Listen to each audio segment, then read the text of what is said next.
ఇప్పుడు మనం అల్లం పచ్చడి తయారు చేస్తున్నాం. అల్లం పచ్చడికి ఇదిగో పావు కేజీ అల్లం పచ్చడి ఇలా చిన్న చిన్న ముక్కలుగా తరిగి నూనెలో ఉడికించాలి. సేమ్ క్వాంటిటీ అంటే పావు కేజీ అల్లానికి పావు కేజీ చింతపండు తీసుకుని ఇలా చింతపండును కూడా ఉడికించాలన్నమాట. అల్లాన్ని ఇలా దోరగా వేయించుకోవాలి ఆయిల్లో. వేయించుకున్నాక ఇలా పక్కకు తీసేయాలి.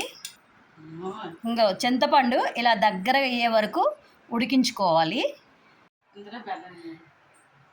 అల్లం చింతపండుని రెండిట్లు సంపాలు పావు కేజీ అల్లం ఉడకబెట్టాం కదా, అల్లం వేపించి చింతపండు ఉడకబెట్టుకున్నాం కదా. ఇప్పుడు ఆ రెండింటిని ఇలా పేస్ట్ చేయాలన్నమాట. పేస్ట్ చేశాక దీనిలో పావు కేజీ బెల్లం కూడా వేసుకోవాలి. ఇలా పావు కేజీ బెల్లాన్ని ఆ పేస్ట్లో వేసుకొని మిక్సీ పట్టాలన్నమాట. ఇదిగో ఈ మూడు కలిపితే ఇలా పేస్ట్లా అవుతుంది అనమాట. బెల్లం, చింతపండు, అల్లం మూడు కలిపి ఇలా పేస్ట్ తయారు చేసుకోవాలి. ఇలా ఒక చిన్న బాండీలో ఆయిల్ పోసుకోవాలి.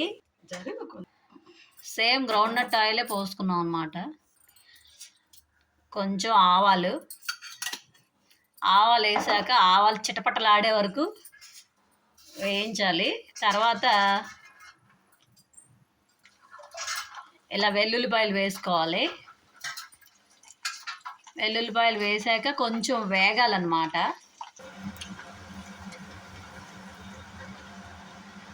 ఎండుమిర్చి వేసుకోవాలి. ఇలాగా ఎండుమిరపకాయలు ఇలా బాగా వేగాలి. తర్వాత ఇలా కొంచెం కరివేపాకు కూడా వేసుకొని ఇలా వేపాలన్నమాట.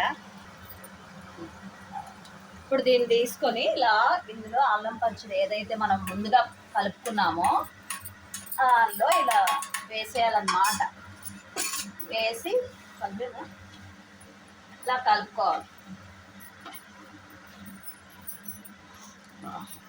ఆ స్మెల్ అయితే అసలు సూపర్ ఉంది. అసలు చూసారా అల్లం పచ్చడి, ఇది ఎన్ని రోజులైనా సరే నిలవ ఉంటుంది, పచ్చడి పాడవదు.